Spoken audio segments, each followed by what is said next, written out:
Penyidik Polda Metro Jaya. Kenapa? Karena pada saat Saudara Joko Widodo 30 April 2025 yang lalu membuat laporan polisi berkaitan dengan dugaan fitnah, pencemaran dan menyerang kehormatan melalui sarana ITE, penyidik Polda Metro Jaya begitu gegap gempita cepat langsung melakukan proses penyelidikan dan penyidikan setelah menerbitkan LP. Nah, kita akan uji apakah jika laporan itu dilakukan oleh klien kami KRMT Roy Suryonoto di Projo itu juga akan mendapat reaksi yang sama. Setidaknya saat ini kami apresiasi dari sisi penerimaan LP sudah diterbitkan LP, tetapi tidak cukup dengan hanya menumpuk LP dalam berkas. Kami juga ingin melihat lebih lanjut apakah polisi juga equality dalam konteks melakukan penyelidikan dan penyidikan, bahkan menetapkan 7 orang tersangka yang dilaporkan oleh klien kami. Jadi tidak sekedar formilnya sudah diterima LP, tetapi tindak lanjutnya.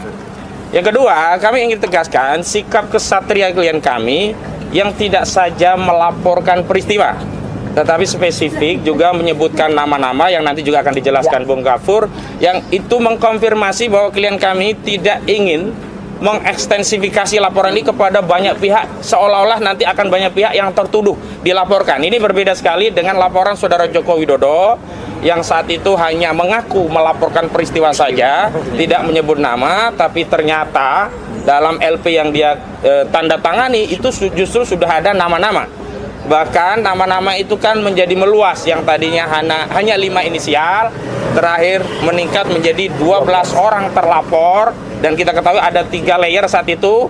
Layer pertama layer aktivis, layer kedua akademisi, dan layer ketiga itu adalah layer media atau YouTuber. Namun dalam perjalanannya kami bersyukur klien-klien kami yang ada di layer media atau juga YouTuber yang saat itu juga kami tangani, diantaranya mantan Ketua Komisi Pemberantasan Korupsi KPK Abraham Samad, tidak naik dalam konteks menjadi penyidikan dijadikan tersangka. Tetapi bukan itu aja.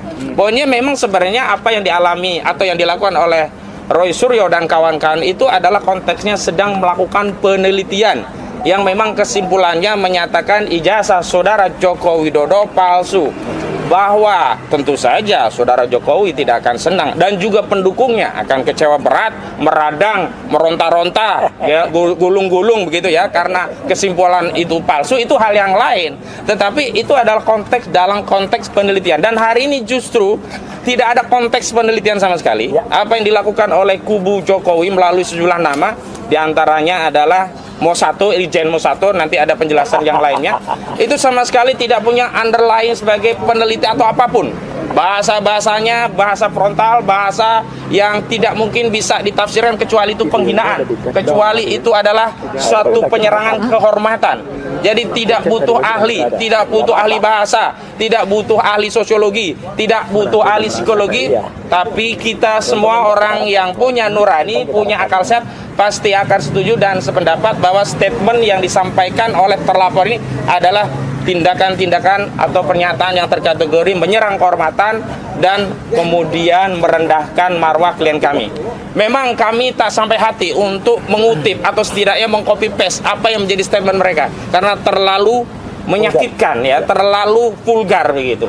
Namun yang jelas ketika polisi telah menerbitkan laporan, berarti memang statement itu layak untuk dilakukan penyelidikan dan penyidikan. Yang ketiga, ini sekaligus penegasan kepada kubu Joko Widodo bahwa saudara telah memulai perang terbuka dengan membuat laporan polisi pada 30 April 2025 yang lalu. Dan hari ini laporan yang dilakukan klien kami bukanlah perang yang dimulai oleh klien kami, tetapi ini adalah balasan terhadap siapapun yang ada di kubu Jokowi yang terus membela dan membela dengan serangan-serangan yang di luar nalar kami. Dan karena kita negara hukum, setiap tindak kejahatan apapun meskipun baru dugaan, maka sudah menjadi kewenangan hak dari klien kami untuk membuat laporan polisi. Jadi sekali lagi, kalau kami dulu sudah menyatakan siap melayani, meladeni apa yang akan dilakukan oleh kubu Jokowi dan seluruh pengikutnya, seluruh ya pentaklit butanya, hari ini kami tegaskan ini adalah bagian dari kesiapan kami, baik prinsipal maupun tim advokasi, untuk menuntaskan. Dan kami minta dukungan seluruh rakyat Indonesia, karena apa yang diteliti oleh klien kami, Roy Suryonoto di Projo, itu bukan untuk dan atas nama kepentingan pribadi, tapi ini bagian dari perjuangan untuk menyelamatkan bangsa dan negeri ini dari legasi sejarah buruk pernah dipimpin oleh seorang presiden yang berijazah palsu. Itu harus kita tuntaskan. Dan saya menghimbau kepada saudara Joko Widodo, jika masih tersisa sedikit sikap negarawan dari saudara, meskipun tidak lagi menjadi presiden, maka hentikanlah seluruh tuduhan-tuduhan yang tidak berdasar. Saudara telah menuduh ada orang besar di balik perjuangan klien kami. Saudara tidak membuktikan apa yang menjadi tuduhan saudara. Padahal saudara berulang kali menyatakan siapa yang mendalilkan, siapa yang menuduh, dia harus membuktikan. Maka hari ini kami katakan bahwa saudara telah menuduh ada orang besar di belakang kami, maka saudara harus membuktikan. Dan terbukti selain kami sudah melakukan berbagai bantahan bahwa ada orang besar, bahkan pada tanggal 31 Juli 2025 yang lalu kami sudah mengirimkan somasi kepada saudara Joko Widodo. Tetapi sampai hari ini tidak respon, dan saat itu ternyata memang intensitas tuduhan itu turun. Baru kemudian di tanggal 4 Desember 2025 saudara Joko Widodo kembali mengulangi tuduhan orang besar saat diwawancara oleh stasiun Kompas TV. Jadi sekali lagi, kehadiran Partai Demokrat yang juga melaporkan tuduhan orang besar, meskipun tidak kepada saudara Joko Widodo, kepada orang-orang yang mengedarkan tuduhan, yang kami yakini tidak mungkin lepas dari izin persetujuan atau setidaknya arahan dari saudara Joko Widodo, karena saudara Joko Widodo sendirilah yang pertama kali mengedarkan tuduhan orang besar. Jadi itu ya 3 prinsip dasar kami dalam konferensi pers, dan selanjutnya secara teknis Bung Abdul Ghafur Sangaji akan menyampaikan rinciannya. Silakan Bung. Ya, terima kasih Bang Ahmad Kozinudin. Assalamualaikum warahmatullahi wabarakatuh. Salam hatuhaha.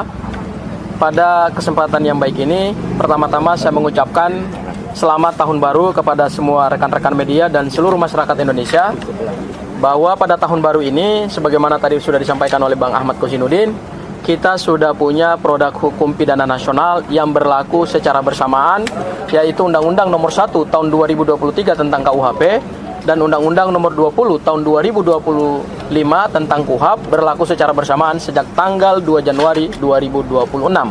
Dan kita bersyukur kedua produk hukum itu telah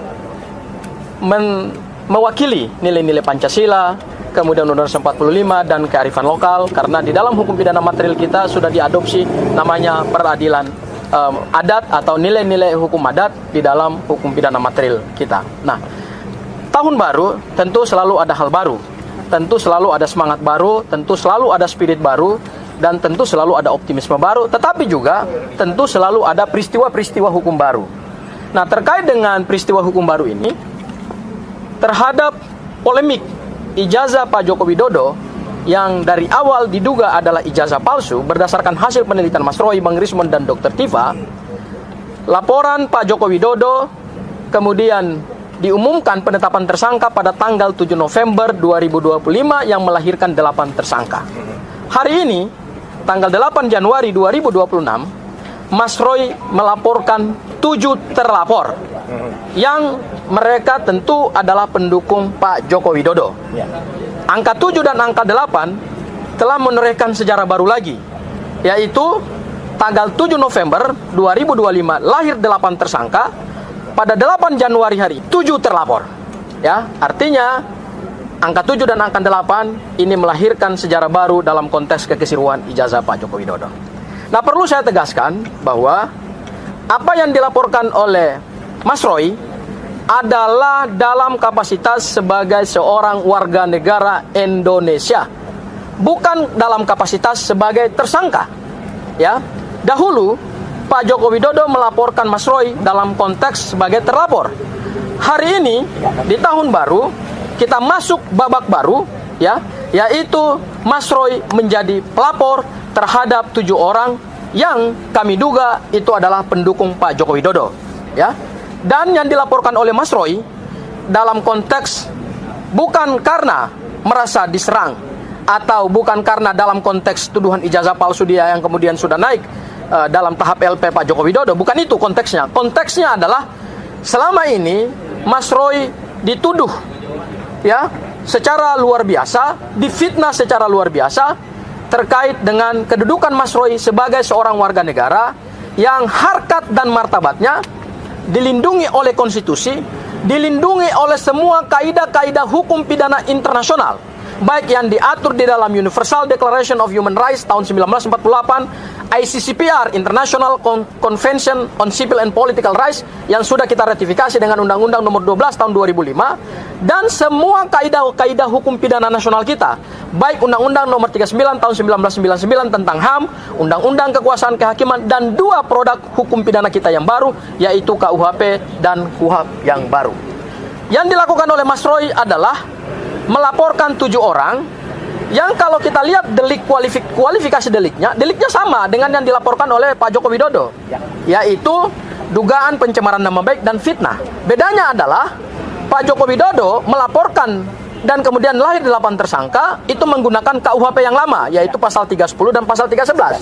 Sekarang yang dilaporkan oleh Mas Roy itu menggunakan KUHP yang baru yang dilaporkan 2 pasal, yaitu pasal 43 ayat 2, 433 ayat 2, dan pasal 434 ayat 1. Ya. Di dalam hukum pidana kita yang baru ini, perlindungan terhadap kedudukan seorang warga negara dari fitnah dan pencemaran nama baik itu luar biasa.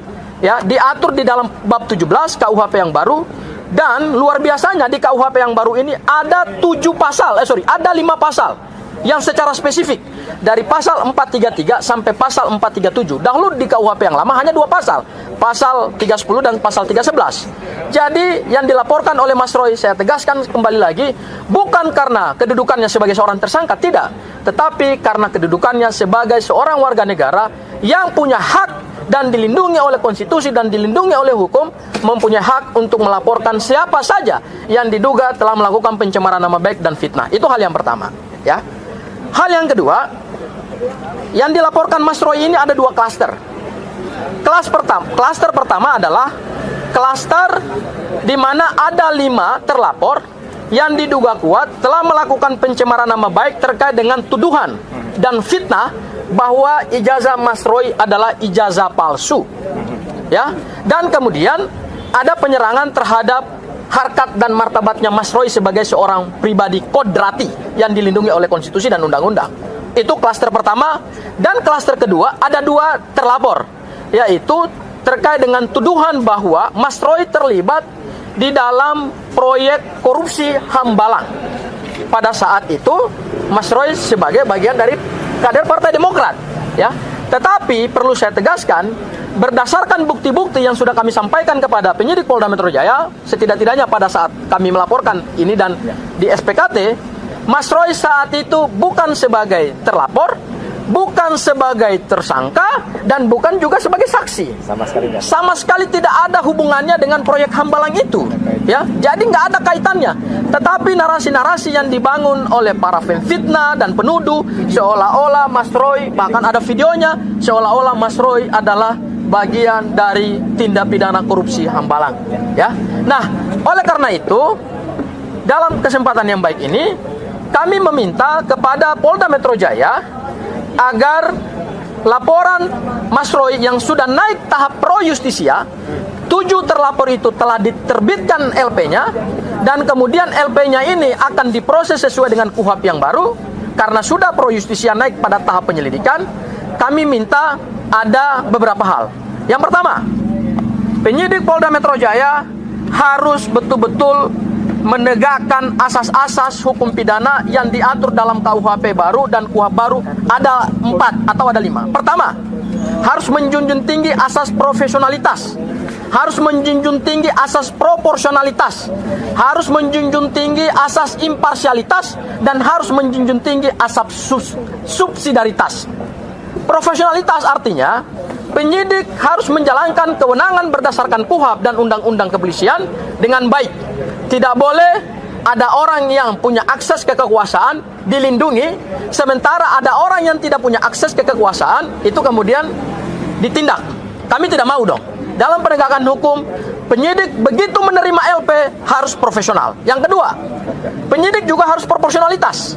Artinya, kami telah melakukan kajian yang mendalam terhadap materi laporan kami dan sudah diterima oleh penyidik Polda Metro Jaya antara perbuatan yang diduga perbuatan pidana kemudian kami kaitkan dengan unsur-unsur delik yang ada dalam pasal-pasal, dan yang kemudian nanti bagaimana penerapan pasalnya, kami minta agar dilakukan secara proporsional antara perbuatan, antara delik atau unsur delik, dan antara penerapan pasal ini betul-betul harus dilakukan sesuai dengan prinsip negara hukum, rule of law, ya, due process of law.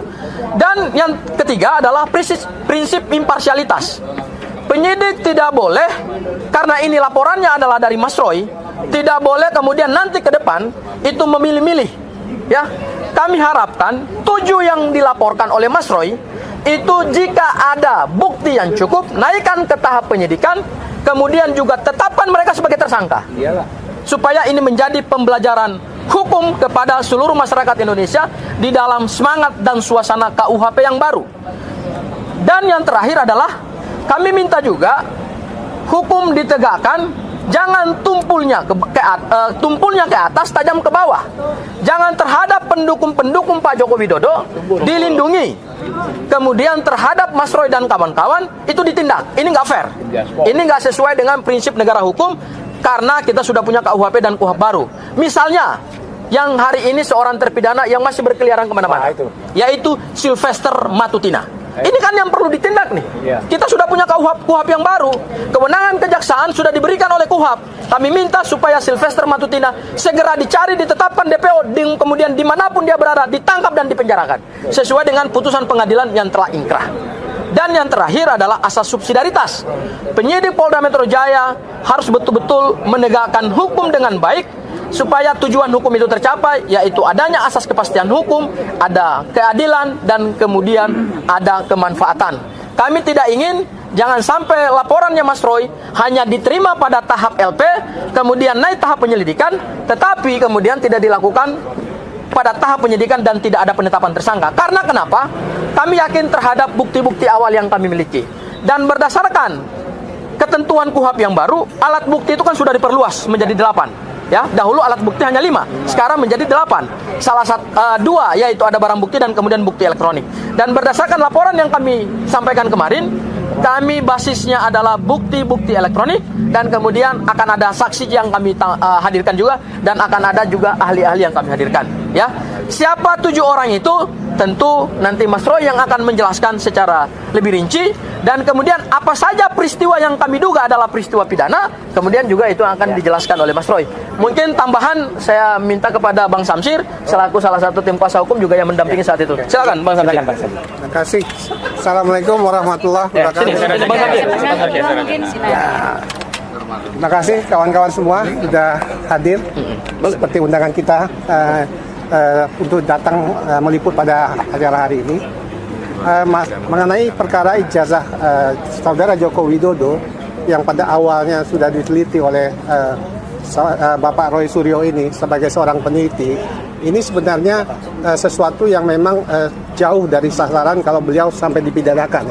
Karena memang apa yang diteliti oleh beliau dan kawan-kawannya itu adalah memang ijazah yang sudah beredar di masyarakat, sehingga pada saat dia teliti itulah yang dia sebutkan kalau ijazah tersebut adalah 99,9% adalah palsu. Kemudian kita berlanjut kepada proses yang baru saja kita dapatkan LP-nya itu tanggal 6 Januari 2026 kemarin.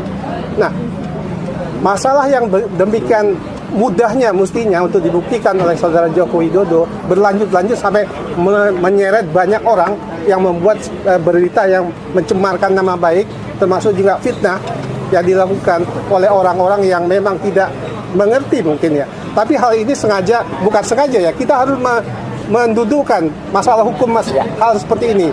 Jangan dianggap biasa aja terus melebar kemana-mana, sehingga orang-orang yang tidak tahu atau memang tahu tapi ingin menjatuhkan, dia harus mempertanggungjawabkan perbuatannya dan harus mendapat pelajaran juga bagi yang lain. Saya akan dampingi pada saat pelaporan kemarin. Saya pikir itu yang bisa saya dapatkan. Makasih. Assalamualaikum warahmatullahi wabarakatuh. Pak Azam, ada yang mau ditambahkan? Ya, ada tambahan sedikit ya. Jadi begini, ini bukan soal kebetulan 7 orang yang dilaporkan kok tepat mantan 7 ke 7 presiden. Jadi saya kira menarik ini antara 7 dan 7 ini. Jadi saya kira dilanjut. Ya, baik. Assalamualaikum warahmatullahi wabarakatuh. Ya, pertama-tama saya aturkan terima kasih atas dukungan, support dan semuanya atas perkenannya saya membuat lapor. Jadi sebelum saya membuat laporan ini, saya tentu saja secara etika meminta izin kepada tim lawyer ya, artinya yang di bawah koordinasi Pak Abraham Samad, di bawah koordinasi litigasinya di bawah koordinasi Pak Petrus Celestinus, dan di bawah koordinasi non litigasinya Pak Ahmad Kosimudin. Dan pada saat itu ditunjuk lawyer langsung yang mendampingi saya pada saat pelaporan kemarin, yaitu ada Bang Abdul Ghafur Sangaji, ada Bang Asam Khan, ada Bang Maidi, ada Bang Samsir Siregar, dan juga ada Samsir Jalil. Samsir Siregar. Dan juga saya terima kasih untuk pendukung yang selalu menyertai kita ya, ibu-ibu dari ARM, yang juga dari teman-teman semua, dari YouTuber juga, ada Michael di sini juga yang ada kaitannya juga sih gitu dengan perkara ini. Jadi nanti saya sampaikan. Jadi intinya begini, ya. Pada hari Senin kemarin saya datang ke SPKT, Sentra Pelayanan Kepolisian Terpadu, ya, untuk membuat atau membuka laporan polisi, dan sudah keluar STTLB-nya /B /1 SPKT Polda Metro Jaya, laporan saya, ya. Saya dengan mohon maaf harus saya tutup beberapa yang sifatnya krusial, bukan apa-apa karena saya menghormati privasi saja.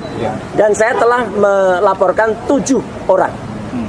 7 orang itu ada rincinya, tapi yang dalam laporan ini memang disebut dan kawan-kawan. Ya, tapi dan kawan-kawannya pihak penyidik sudah mendapatkan karena kami sudah menyerahkan laporan berupa detail intinya seperti ini, lengkap dengan ada penjelasan di dalamnya tentang orang-orangnya, tentang buktinya, screen capture-nya, linknya, bahkan juga transkripnya sudah kita berikan semuanya. Petunjuk dan buktinya ada. Jadi kenapa kita melaporkan pasal 433 ayat 2 dan 434 ayat 1 di KUHP yang baru? Karena itu yang terkait langsung dengan peristiwa yang saya alami. Jadi ini merupakan satu spin yang luar biasa jahat ya, gitu. Karena penelitian yang kami lakukan bertiga awalnya dan didukung oleh teman-teman yang lain dari tim akademisi dan juga dari TPUA dan juga tim aktivis adalah tentang dugaan ijazah palsu yang dimiliki oleh Presiden ke-7 Indonesia Joko Widodo, yang kesimpulannya adalah 99,9% palsu. Dan dengan enaknya para pendukung Joko Widodo itu kemudian membalik begitu saja, mengatakan ijazah saya palsu. Ada yang mengatakan ijazah S1 saya palsu, ada yang mengatakan ijazah S2 dan S3-nya juga palsu. Dan nanti saya akan tunjukkan kepada teman-teman semua, ya, kalau Jokowi itu dulu mau bersifat negarawan dan mau terbuka, tunjukkan saja ijazahnya, selesai. Orang bisa lihat, bisa menguji ijazah itu benar apa enggak. Mau tanyakan ke Universitas Gadjah Mada, mau tanyakan ke Universitas Negeri Jakarta, silahkan. Ya, nanti di bagian akhir saya tunjukkan. Tapi yang jelas, secara lucu, semalam tepatnya dua malam sebelumnya, lawyer kami ya Pak Ghafur Sangaji memang sudah menyampaikan ya acara hari ini, dan pada saat itu juga sudah mulai ada yang kelihatan kayak cacing kepanasan, ya gitu, bingung dia, gelisah apa. Dan semalam ada yang lebih gelisah lagi. Semalam di salah satu TV ada yang sudah pakai baju tahanan, ada yang buka kaos tahanan, calon kali ya, gitu. Dan maka pada hari ini mohon didengarkan baik-baik ya, gitu, tanpa kemudian bersifat mendahului pihak kepolisian. Nama-nama terlapor, inisialnya akan saya sebut. Ya, inisial yang pertama adalah A. Inisial yang kedua adalah B. Inisial yang ketiga adalah D. Inisial yang keempat adalah F. Inisial yang kelima adalah L. Inisial yang kelima adalah U. Dan inisial yang enam adalah U. Dan inisial yang ketujuh adalah V. Jadi A, B, D, F, L, U, V. Itu adalah orang-orang yang kami laporkan dan ada di dalam detail penjelasan yang sudah ada di dalam laporan kepolisian nomor STTLB /B /114 /2026 SPKT Polda Metro Jaya. Saya jelaskan lagi. Jadi memang ada 2 klaster. Klaster yang pertama, saya dituduh berijazah palsu. Ya. Jadi ijazah saya dari S1 dari UGM ini dituduh palsu. Clear ya, jelas betul. Ini ada legalisasinya. Silakan difoto, silakan dianalisis. Ya, kalau ada orang ya silakan diuji silakan diuji luminance gradient. Silakan diuji apapun. Kalau ini apa ijazahnya. Kemudian bentuk kejujuran ya? Artinya bentuk kejujuran. Kemudian ijazah S2 saya dari UGM juga. Ini Silakan diuji. silakan diuji juga. Ini saya magister kesehatan, makanya di belakang saya ada MKes-nya. Kalau tadi gelarnya di depan ada dokter andesnya. Dan saya S3. Kenapa saya perlu jelas S3? S3 inilah saya memutuskan untuk mengundurkan diri dari partai karena saya sekolah menempuh S3 ini. Dan alhamdulillah 4 tahun kemudian saya lulus dari Universitas Negeri Jakarta. Bisa diuji. Bisa diuji. Ya. Clear ya? Ya. Ya, jadi artinya 1, 2, 3, S1, S2, S3 ada semua ya. Ada semua dan silakan kalau ada ya, silakan. Dan kalau ada yang kemudian melakukan itu, mari kita buktikan dia berarti apa? Karena dia sudah menuduh ijazahnya palsu. Gitu ya. Kemudian bla bla bla. Yang kedua yang tadi sudah disebut, saya dituduh melakukan korupsi di proyek Hambalang. Ya. Saya justru mengundurkan diri dari partai itu karena mau sekolah tadi. Ya. Dan salah sedikit dari orang di partai itu yang telah memperoleh 5% sebagai kader terbaik partai. Saya kader terbaik dari partai itu tahun 2016. Dan setelah itu saya justru 4 tahun berikutnya saya izin kepada ketua umum waktu itu untuk mengundurkan diri karena saya mau sekolah. Jadi saya memang hubungannya tidak buruk. Saya hubungannya tetap baik. Dan justru karena hubungan baik itu, maka ketika saya dituduh kemudian melakukan korupsi di Hambalang, alhamdulillah justru nanti akan ada saksi yang sangat prinsipal yang mengetahui persis ketika kasus Hambalang itu beliau berada di KPK. Yes. Ya, dan itu akan sangat membantu kita dan akan menjelaskan Roy Suryo tidak termasuk dalam lidik dan tidak ada. Clear banget. Ya, kenapa saya dibikin videonya? Jadi sebenarnya pasal 32 dan 35 Undang-Undang ITE pun masuk dan nanti akan didalami. Karena saya digambarkan ada di Hambalang, saya digambarkan ada di rombongan yang meneliti itu, dan saya digambarkan terlibat dalam urusan itu. Jadi sekali lagi, tuduhan-tuduhan mereka, kabar bohong dan fitnah adalah telak. Ya. Dan itu masuk semua. Jadi makanya Polda Metro Jaya dengan cepat bisa menerbitkan LP. Karena mereka melihat tuduhan ijazah palsu adalah telak. Tuduhan saya terlibat korupsi Hambalang adalah telak. Semuanya adalah fitnah dan kabar bohong. Jadi sekali lagi kepada 7 pelaku ya, A, B, D, F, L, U, V siap-siap saja untuk menerima panggilan dari Polda Metro Jaya. Tidak perlu seperti cacing kepanasan, sudah pakai kaos tahanan ya gitu, dan kemudian sudah dan baborgol lagi ya gitu, itu kan apa. Dan sekali lagi terima kasih untuk TAKA ya, di bawah koordinasi Pak Abraham Samad, Pak Petrus Restu dan Pak Ahmad Kusinudin yang sudah mendampingi, dan ibu-ibu semua juga ada lawyer-lawyer ibu-ibu di sini yang memberikan kami saran. Jadi sekali lagi saya tetap dengan etika, sebelum saya lapor saya minta izin dulu untuk menerbitkannya. Sekali lagi terima kasih. Wassalamualaikum warahmatullahi wabarakatuh. Ada pertanyaan? Cukup, Pak. Ya cukup ya. Oke, clear. Terima kasih. Jadi ini bukan peristiwa yang dilaporkan semuanya. Semuanya udah jelas ya. Yang bohong peristiwa, ternyata laporannya bukan peristiwa. Ya, clear ya, udah semuanya. Ya, nanti saya sampaikan. Jelas ya semuanya. Nggak perlu saya tunjukkan ya. Ini detailnya ada semua nih. Gambar-gambarnya, videonya ada semua nih. Gambarnya, videonya ada semua nih laporannya. Rahasia. Rahasia ya. Gitu, nanti. Biar mereka cari sendiri. Iyalah, silahkan cari sendiri dan bingung. Sorry. Dan bingung sendiri. Ya. Oke. Ini punya siapa aja? Banyak banget. Banyak banget nih. F-nya kita tunggu dulu. Nanti siapa? Ya. Dipilih pasar. Aduh. Pilih. DJI punya Oh ya, kalau ada tambahan dari Michael. Ada nih. Mike. Ini ya, saya sebenarnya sangat mengapresiasi ya yang langkah yang dilakukan Pak Roy Suryo hari ini, karena ini sebetulnya sejalan dengan laporan yang telah saya sampaikan ya kawan-kawan, tentang ya kalau mau saya bocorkan salah satu sosoknya, saya juga melaporkan si L tadi itu. Jadi L yang disebut Pak Roy Suryo itu adalah sama dengan yang saya laporkan. Yang dilaporkan tentang ini ya, beberapa waktu lalu ada seseorang bernama L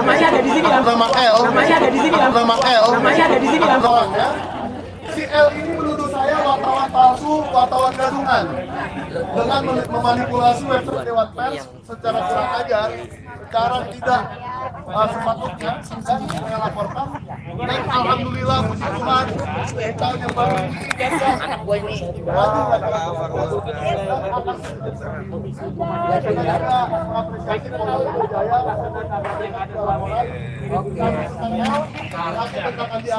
satu lagi tentang kebohongan di iNews TV yang dilakukan oleh Andi Aswan dan Joshua Sinambela. Oke, jadi saya rasa laporan Pak Roy ini juga akan diproses dengan sangat cepat. Terima kasih. Tantangan ijazah, tanda tangan Siang ya, ketemu ya. Jam 2. Saya makan langsung balik. Ya, sip. Jadi nanti harapan kita komisioner IP melakukannya sehingga kita bisa ngecek sebenarnya ijazah-ijazah ini palsu atau tidak. Kalau ada nanti pembandingnya, ya pembanding dari KIP, maka Selasa depan publik bisa langsung cek. Mas Roy, sebenarnya tanda tangan dekan-dekan itu gimana? Pegang aja, pegang aja. Oke. Apa ini? Oh iya iya iya. Di WA aja. Ngomong.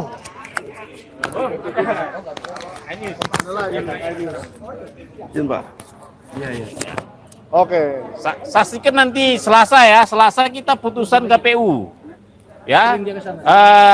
Kita tahu bahwa sidang kita di KIP Jakarta di gedung MBG ya itu sudah tahap akhir. Kita menuntut di KIP untuk agar dibukakan 9 item yang ada di ijazah Pak Jokowi ya yang kita terima itu, sehingga kalau nanti 9 item itu di mana 3 diantaranya adalah tanda tangan dekan yang melegalisir, tanda tangan dekan yang menandatangani ijazah, tanda tangan rektor yang menandatangani ijazah. Dan yang paling penting adalah tanggal disembunyikan juga itu tanggal legalisirnya. Tanggal legalisir. Sehingga kita bisa tahu sebenarnya tanggal yang meleges itu orang yang tepatkah di tanggal yang tepat. Kalau sekarang kan kita tidak tahu nih, namanya dekannya ada, tapi nggak tahu tanda tangannya ditandatangani kapan. Begitu. Dan Rabunya kita juga akan lanjut sidang di Komisi Informasi DKI Jakarta dengan termohon Sekda DKI. Kita tahu ijazah Pak Jokowi selama jadi gubernur, melamar gubernur itu sama sekali tidak disimpan oleh lembaga kearsipan daerah yang seharusnya perpustakaan juga menyimpan perpustakaan daerah Provinsi DKI Jakarta. Seperti itu. Jadi nanti minggu depan agenda kita akan padat.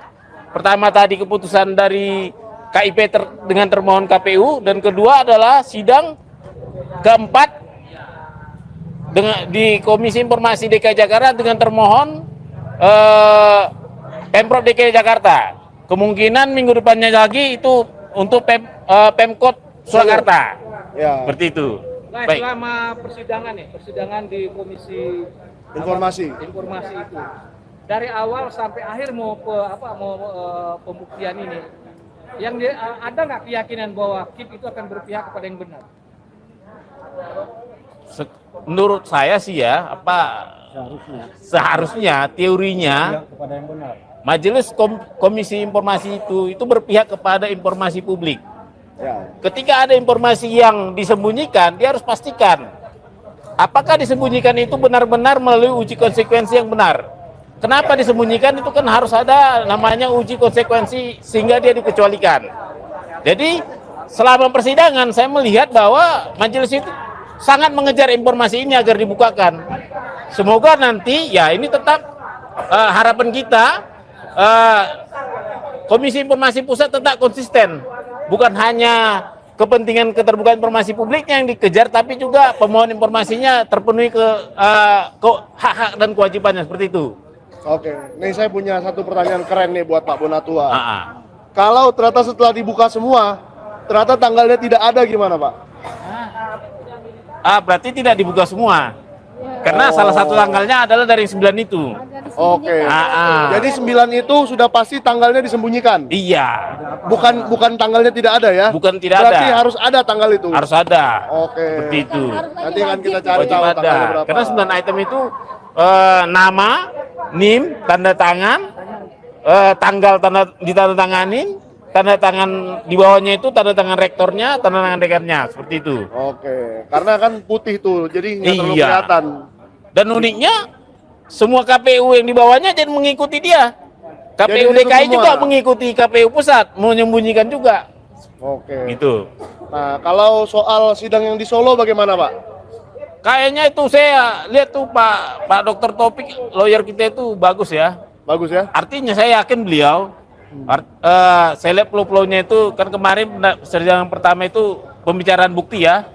Nah, kedepannya kita tunggu itu tinggal bicara pembuktian. Oke. Bukti-bukti mereka dengan bukti-bukti kita dibawakan. Nanti kita undang juga teman-teman ya. Kemungkinan sidang kedua saya juga akan hadir. Oke, Seperti berarti itu. ini kado tahun baru untuk seluruh rakyat Indonesia Iya, adalah amin. penghadiran penghadiran ijazah Jokowi yang dari Polda ini mau dipinjam. Kemarin dia mengaku mau meminjam Iya. ijazah yang ada di sini untuk dibawa ke Pengadilan Negeri Solo. Kita tunggu apakah pengacara Bapak Joko Widodo yaitu YB Irfan memenuhi janji dia, Iya. ya, atau apakah itu janji bohong, ya? Gimana Pak Bona? Ada lagi yang mau disampaikan? Ini juga kita kan kemarin baru melaporkan ke Ombudsman. Ya, betul. Ternyata Ombudsman mengirim saya email mengatakan bahwa dia tidak mau melanjutkan proses laporan saya. Wah. Karena dengan alasan yang bertanggung jawab itulah ANRI, bukan mereka. Jadi ini semacam ada lempar-lempar bola, ya. Saya kan waktu itu laporkan KPU tidak menyetorkan arsip ijazah Jokowi, baik dari Solo, DKI dan KPU RI, sehingga ini melanggar undang-undang administrasi. Ya, ya. Ternyata oleh ANRI mereka bilang, oleh Ombudsman mereka bilang mereka tidak berwenang. Padahal Ombudsman itu kan pengawas pelayanan publik. Akibat KPU tidak menyerahkan fotokopi ijazah itu terlegalisir, maka ANRI terganggu pelayanan publiknya. Pelayanan publiknya adalah dia wajib memberikan informasi arsip-arsip jika ada publik yang ingin melihat arsip yang mereka pegang. Termasuk Seperti itu. ijazah Joko Widodo. Termasuk justru presiden yang paling utama ijazahnya, bukan Ya, ijazah betul. gubernur atau ijazah saya kan? Setuju, Seperti itu. setuju. Iya. Dan bagaimana menurut Pak Bona? Apakah dengan tidak bertanggung jawabnya Ombudsman ini, DPR RI harus bergerak dan memanggil Ketua Ombudsman? Kita lihat, saya kan menyanggah. Nah, Kita lihat nanti jawabannya. Saya sudah tembuskan Oke. juga ke Sentana ya. sudah. Surat-surat mereka. Sudah, tapi Kita kira-kira lihat. siapa yang harus? Kan Ombudsman itu pengawas. Ya. Tapi pengawasnya ini kayaknya nggak mau kerja. Ya. Siapa lagi yang mengawasi dia di Pengawasnya atasnya? pengawas lagi, yaitu DPR. DPR RI. Iya, Nah, kita DPR harus harus menuntut jemput kepada bola. DPR RI ini sebagai wakil rakyat yang kita pilih. Kalau Ombudsman tidak mau kerja, mereka harus menindak, betul Pak? Iya, benar. Oke. Nah, jadi saat ini kita belum kepikiran ke situ. Kita tunggu ya. Ya. Ya, ya. Ada lagi pertanyaan, Bapak-bapak? Oke. Jadi segitu dulu. Kita lanjut ngopi sama Bang Rismon. Oh, boleh. Ada di belakang. Ada di belakang Bang Rismon. Ah. Nah, kalau Bang Rismon ini sedang berfokus, sorry Le. Iya. Thank you ya. Baik, terima kasih ya. Sambil kita ngopi di belakang lah kalau ini. Mau ikut. Terima kasih, Le. Terima kasih. Iya. Penegasan terakhir aja. Ada yang mau ngomong? Terakhir saja, terakhir. Oh, buku Endgame. Nah, ini langsung dapat pembeli nih. Bang Arif, ada bukunya nggak? Bang, gimana Mas Roy ini udah melaporkan nih, Mang, pendukung Jokowi. Abang hari ini ikut melaporkan juga atau gimana nih? Saya sudah melaporkan pagi tadi subuh kepada Allah Subhanahu wa taala. Supaya segera dicabut. Artinya ya saya mendukung aja apa yang dilakukan Mas Roy Suryo. Karena memang termul ini kalau ngomong itu aduh luar biasa itu. Sampai ke celana-celana dalam itu diomongin gitu loh. Oh, jadi setuju. Setuju aja. Ya biar gimana kan juga. Makanya saya bilang perjuangan pertempuran hari ini sudah meluas. Artinya pendukung-pendukung Jokowi buzzer-buzzer ya siap-siap aja. Bisa jadi tersangka juga kayak kami kan gitu kan. Nah, jangan sampai gara-gara cuma dikasih uang sedikit, uang kecil jadi tersangka gitu loh. Tersangkanya gara-gara dukung Jokowi kan, rakyat melihatnya juga ya begitu. Kalau Kalau abang kan dilaporkan tersangka oleh Pak Jokowi, tapi Pak Jokowi katanya sudah memaafkan 5 orang termasuk ada nama abang kayaknya di klaster pertama itu. ya, Gimana? kalau saya belum tahu ya nama saya disebutkan atau enggak ya. Tapi kalau saya sih nggak percaya sama Jokowi. Jokowi ini kan tipe-tipe stand kanan belok kiri gitu loh. Abang sudah dimaafkan sama Pak Jokowi, nggak percaya? Nggak percaya saya. Saya nggak butuh maafnya Jokowi juga gitu loh. Yang saya butuhkan adalah tunjukkan ijazah asli Jokowi. Baik yang di Solo maupun yang di Jakarta. Dr. Taufik maupun dengan Mas Roy Suryo gitu loh. Kalau masalah maaf ya masalah lain gitu loh. Justru seharusnya kami yang memaafkan Jokowi gitu kan. Bukan Pak Jokowi. Bukan. Kan jelas-jelas kita lihat fotonya aja kan itu bukan foto Jokowi, masa Jokowi mau maafkan kita gitu loh. Jadi agak aneh juga ketika Jokowi bilang memaafkan. Makanya saya minta Jokowi sadar, ini segera sadar lah, rakyat udah tahu lah itu foto siapa gitu loh. Yang artinya itu bukan foto Jokowi. Lo ngomong apa, Bang? Ini ngomong Jokowi. Oh. Nah, gitu. Emang lo udah lihat fotonya, Bang? Udah di gelar perkara khusus saya tunjuk itu bukan Jokowi kepada polisi. Itu Kenapa lo bilang itu bukan foto Jokowi, Bang? mulutnya bukan mulut Jokowi, bagaimana? Matanya, telinganya. Tapi itu memang kalau menurut saya, menurut keyakinan saya, itu memang foto Joko Widodo. Tapi bukan Joko Widodo yang jadi presiden ini. Sesuai apa yang dikatakan oleh Dr. Jul. Nah, kita kaji lagi. Kalau ijazah SMA, ijazah SMA-nya itu, kalau Jokowi kan SMA 6 Surakarta. Tapi kalau yang di buku alumni itu kalau saya lihat itu pernyataan dari Dr. Taufik SMA 6 Yogyakarta. Artinya ada penyelundupan identitas di sini. Makanya banyak orang yang bilang itu bukan foto Jokowi. Jokowi yang di UGM itu bukan Jokowi yang sekarang jadi presiden. Itu pernyataan Dr. Jul. Kalau saya meyakini itu. Kira-kira begitu. Dengan statement abang kemarin di rakyat bersuara itu dengan pernyataan abang itu bisa berkekuatan hukum. Kalau ada dampak hukum yang baru gimana tanggapan abang? Apa tuh? Dengan pernyataan itu bukan foto Jokowi atau Ya memang foto Jokowi, rakyat juga tahu. Coba perhatikan, polisi juga saya tahu, saya yakin itu bukan mengaku itu bukan foto Jokowi lah. Masa fotonya berbeda jauh sekali gitu loh. Ya kalau pernyataan hukum ya saya udah tersangka, mau ngapain lagi? Artinya ya udah kita terang-terangan aja. Toh pembuatnya aja ngaku kok sama saya kok. Salah satu pembuatnya gitu loh. Tinggal kita tunggu aja orang itu kita panggil. Masalahnya polisi mau nggak bekerja mengejar itu kan gitu aja. Hah? Terus bang, kemarin ada cuplikan video yang rame soal abang dan pengacara dari Bang Egy Sujana, Oh, Ibu Elinda ya.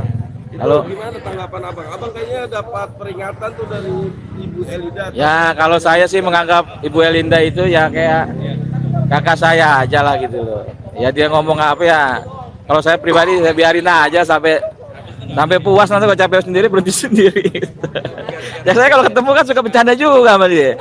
Ya mungkin dia merasa omongan saya dia nggak suka ya silakan aja. Dan saya juga bilang begitu kan berdasarkan kenyataan dia pakai, sedangkan pengacaranya Jokowi juga anak mantunya si Otto bilang sampai ada yang menangis. Kan pernyataan dia juga ya saya menyatakan itu aja. Kalau masalah dia suka nggak suka masalah lain lah. Tapi saya hubungan saya baik juga dengan Bu Eli, nggak ada masalah. Baik, tapi katanya abang bisa diancam untuk dilaporkan oleh Bu Elinda. Ya silakan aja kalau melapor kan saya juga bisa melaporkan juga kalau nanti mau melapor kan gitu.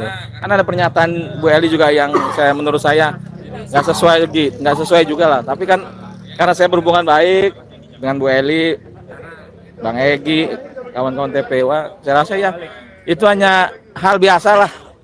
Makanya saya nggak ngelayanin gitu. Biasa kayak keluarga kita aja, santai-santai aja gitu bang. Oke bang, pertanyaan terakhir bang.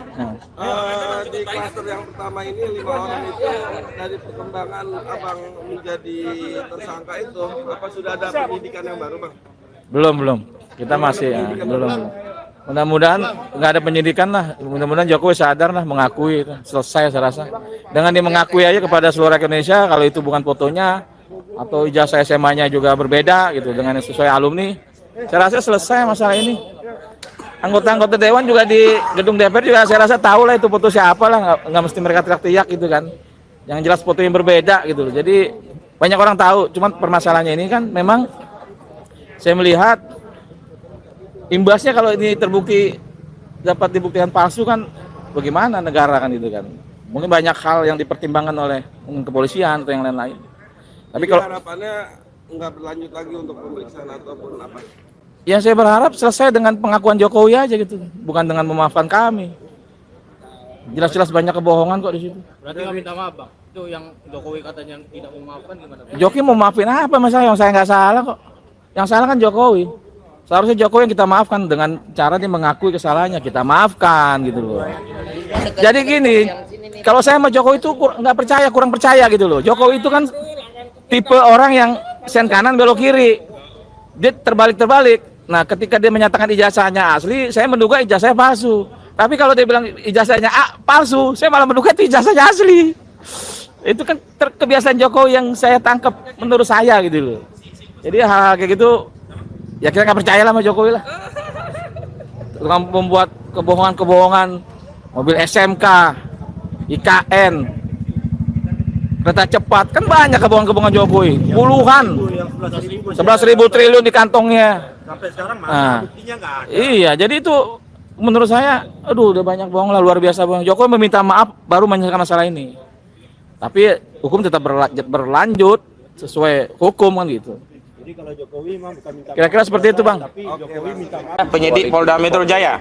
Kenapa? Karena pada saat Saudara Joko Widodo 30 April 2025 yang lalu membuat laporan polisi berkaitan dengan dugaan fitnah, pencemaran dan menyerang kehormatan melalui sarana ITE, penyidik Polda Metro Jaya begitu gegap gempita cepat langsung melakukan proses penyelidikan dan penyidikan setelah menerbitkan LP. Nah, kita akan uji apakah jika laporan itu dilakukan oleh klien kami KRMT Roy Suryonoto di Projo itu juga akan mendapat reaksi yang sama. Setidaknya saat ini kami apresiasi dari sisi penerimaan LP sudah diterbitkan LP, tetapi tidak cukup dengan hanya menumpuk LP dalam berkas. Kami juga ingin melihat lebih lanjut apakah polisi juga equality dalam konteks melakukan penyelidikan dan penyidikan, bahkan menetapkan 7 orang tersangka yang dilaporkan oleh klien kami. Jadi tidak sekedar formilnya sudah diterima LP, tetapi tindak lanjutnya.